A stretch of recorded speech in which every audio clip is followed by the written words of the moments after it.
간호사 당직실에 앉아서 쓰레기 같은 타블로이드지를 읽으며 커피를 마시고 있었다. 그때 당직 동료 간호사인 올가가 내 팔을 쿡 찔렀다. 여자애가 탈출했는걸? 그녀는 킥킥대며 말했다. 뭐? 그녀는 보안 카메라 영상을 가리켰다. 꼬맹이 마들린이 복도에 서 있었다. 아이의 이미지가 거친 보안 카메라의 화소를 통해 나타나고 있었다. 마들린은 오후 8시 23분에 입원했다.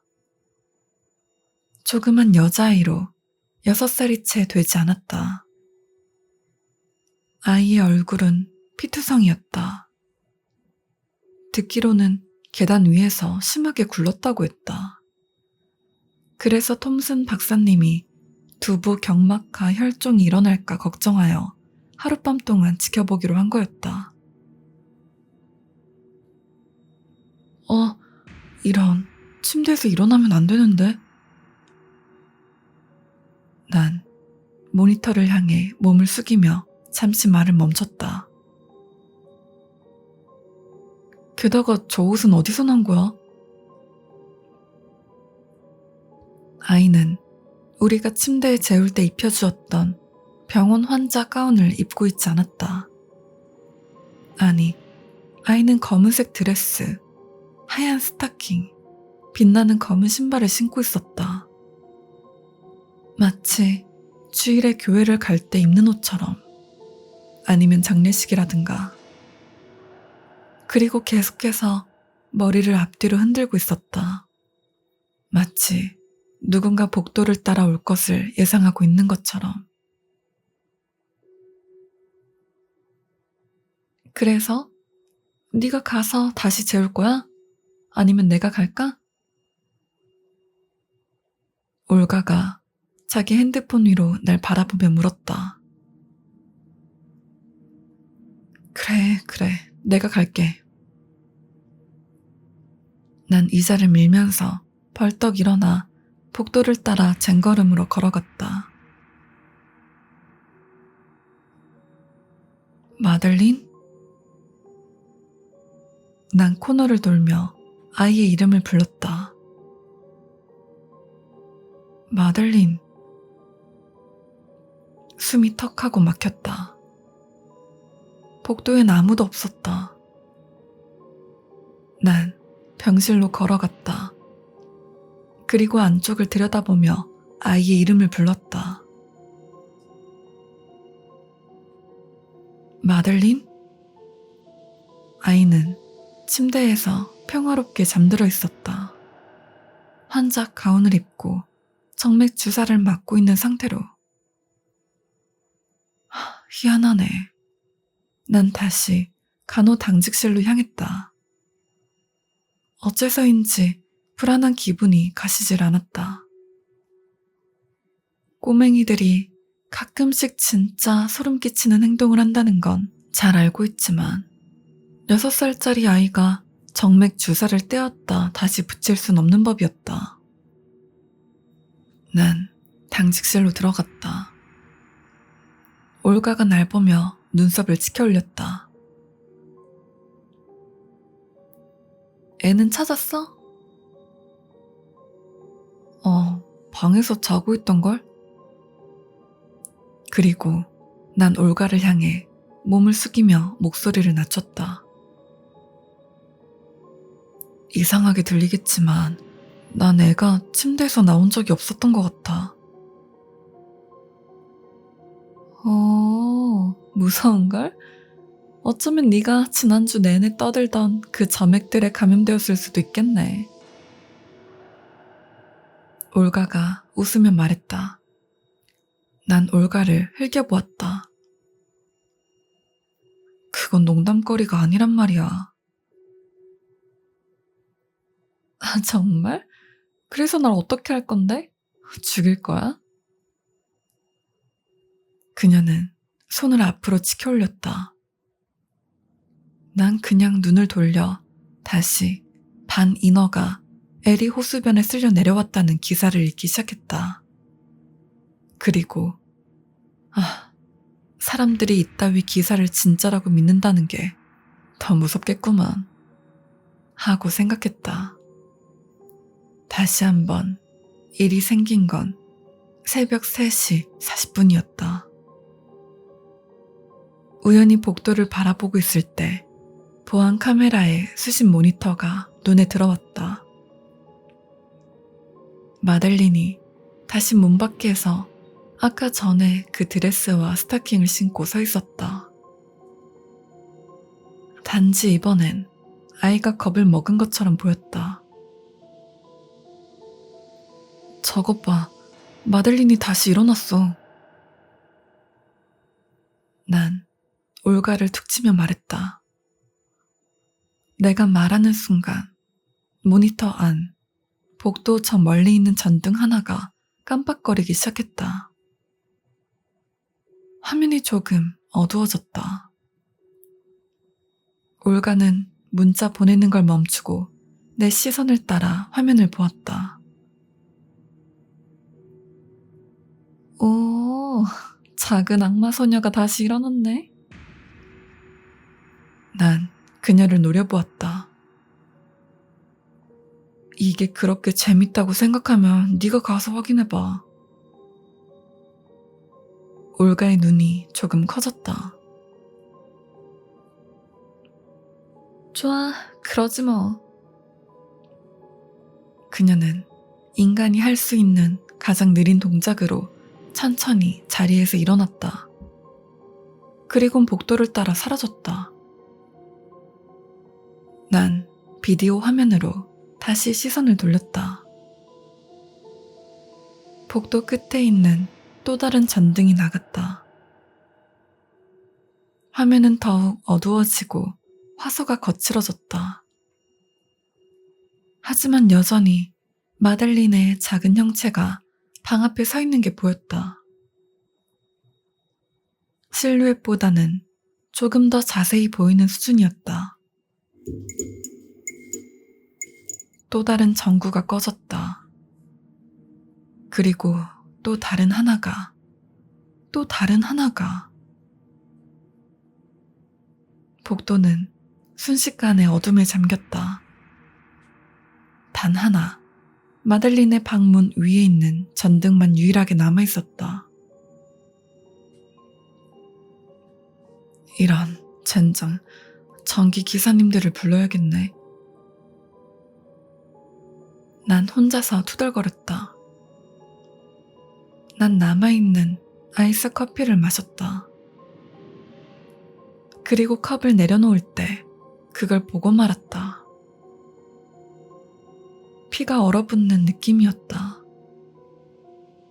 그건 그림자였고 어둡고 조잡한 화수의 실루엣이 어둠 속에서 흔들리며 움직이고 있었다. 처음에 난 그게 복도 반대편 끝에서 오고 있을 올가인 줄 알았다. 그녀가 아니었다. 그건 키가 너무 컸다. 바닥에서 천장까지 닿고 있었다. 올가라고 하기엔 너무나 말랐다. 난 모니터를 향해 고개를 숙였다. 대체 저게 뭐야? 그림자는 더욱 어두워졌다. 그리고 더 거대해졌다. 그건 천천히 어둠 속에서 빠져나와 복도의 밝은 부분으로 움직여갔다. 마델린 바로 옆으로. 그건 너무나 어둡고 미묘해서 처음에 난 그게 카메라 영상에 에러가 난 것인 줄 알았다. 낮은 밝기에서 일어나는 화면 깨짐 같은 거. 하지만 마델린도 그것을 보았다. 그녀가 뒷걸음질을 치고 있는 것으로 알 수 있었다. 아이는 양팔을 벌려 자기 방 문을 막아섰다. 머리를 거칠게 흔들면서. 그림자가 앞으로 한 걸음 내딛었다. 내 시선이 보안 시스템에서 간호사 호출기로 획하고 돌아갔다. 안 돼. 마달린의 생체 신호가 요동치고 있었다. 심박수, 혈압. 난 자리를 박차고 일어나 복도를 질주했다. 울가는 막 그곳에 도착한 모양이었다. 그녀의 손이 문고리에 올라가 있었다.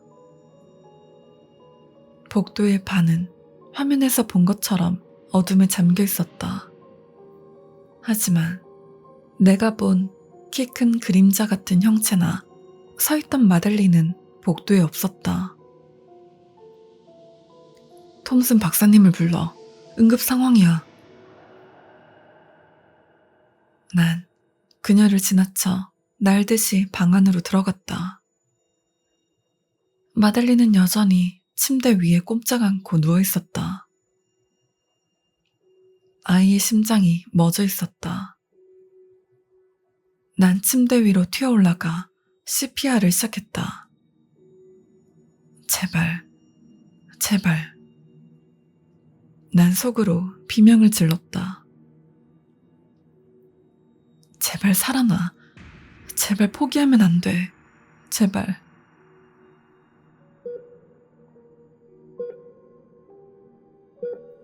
아이의 심장이 다시 뛰기 시작했고 톰슨 박사님이 달려 들어왔다. 난 벽에 기대며 허물어져 흐느껴 울기 시작했다. 우린 마달린을 며칠 더 병원에 입원시켰다. 하지만 내 생각에 그럴 필요는 없었던 것 같다. 아이는 아주 빠르게 회복되었다. 퇴원을 위해 검진을 하기 전까지 난 그 검은 그림자에 대해 거의 잊고 있었다. 기분이 어떠니? 난 아이의 혈압을 재면서 물었다. 아주 좋아요. 마달린이 말했다. 아이는 부모님을 바라보며 언니가 날 살려줬어요. 라고 말했다. 아이, 무슨 말이야. 당연히 언니가 할 일인걸. 아이가 날 바라보았다. 언니 말고요. 맥이 말이에요. 그리곤 뻐기듯 말했다. 맥이? 난 눈살을 찌푸렸다. 감사할 줄도 모르는 꼬맹이 같은 이라고. 맥이가 누구니? 마달린의 어머니가 불편한 표정으로 바닥을 바라보고 있었고 아버지는 이상한 헛기침 소리를 내면서 그녀의 어깨에 팔을 둘러주었다. 좋아, 그럼 할 수 없지. 자, 다 됐다. 혈압 측정기를 팔에서 떼어내면서 내가 말했다. 아이는 소리 지르며 어머니의 손을 잡았고 그 둘은 복도를 따라 걸어갔다. 하지만 아이의 아버지는 여전히 거기에 서 있었다. 정말 감사드립니다. 모든 것에요. 그는 미소를 지으며 말했다. 전 충분히 알고 있답니다. 당신이 마달린을 구해주었다는 걸요.